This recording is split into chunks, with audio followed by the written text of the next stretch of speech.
everyone, Emily here, and welcome to Forbes Flash. This week's news comes from around the world, but we're talking about it right here in New York. Thanks for joining, and let's get started.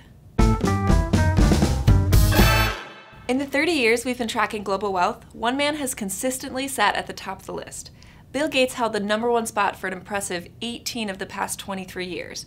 Spoiler alert, he was just overtaken by Amazon founder Jeff Bezos. As of yesterday, Bezos' wealth hit a record high of $90.6 billion, just ahead of Gates' $90.1 billion. However, their fortunes can fluctuate due to changing stock prices, so don't be surprised if Gates is back on top again soon.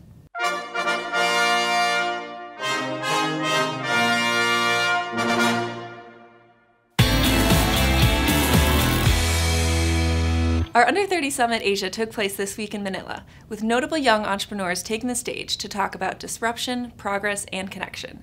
Check out the highlights using hashtag Under30Summit on Twitter and Instagram. Mixed news for those following the rise of self-driving vehicles around the world. India's transportation minister made headlines this week, saying driverless cars will be banned in India. His reasoning? Protecting people's jobs. "We are not going to promote any technology or policy that will render people jobless," he said. On the other hand, the U.S. startup known as the Uber for Trucking just raised $62 million in a Series B round. The company, called Convoy, now has enough financial backing to pose a serious threat to Uber's pending freight business.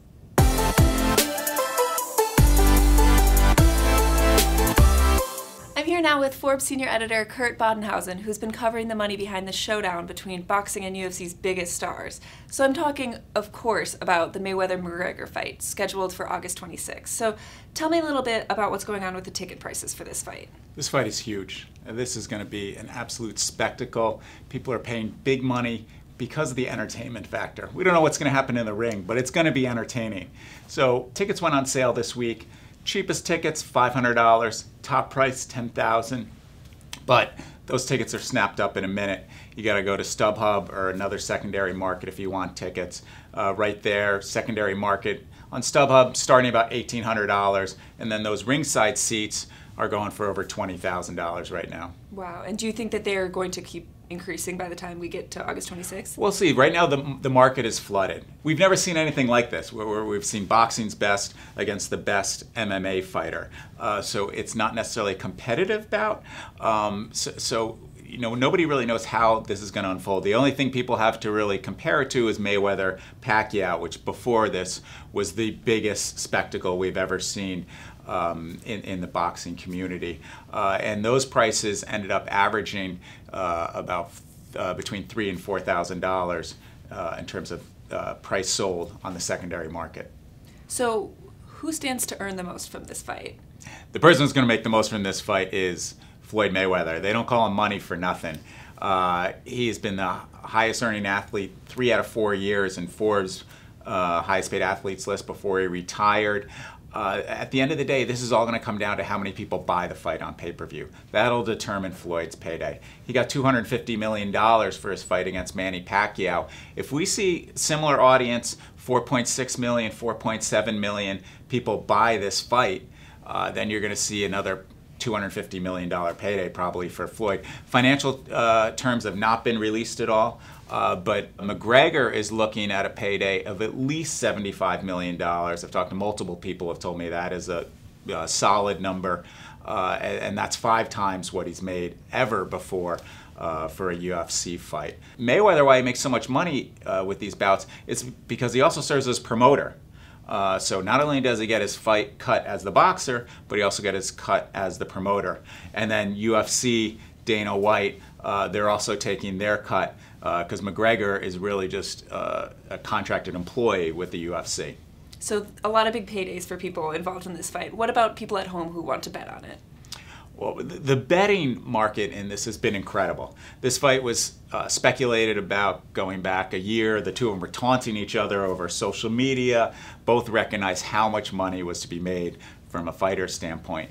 So when the odds first came out, Mayweather was favored 22 to 1. And now we've seen it come down and down and down. All of the money, almost all of the money, has been coming in on McGregor. And real boxing experts don't give him any shot. But it's not much of to put your money on Floyd 20-1, you're not going to make money. $200,000 bet makes you $10,000. So that's a lot of risk for very little reward. People see the upside in betting on McGregor, and so right now the odds have come all the way down to Mayweather's favored by 6-1. And so my guess is as we get closer and closer to fight night, those odds extend a little bit. But you talk about long shots. The longest of long shots that we've seen was Buster Douglas knocked out Mike Tyson, shocked everybody.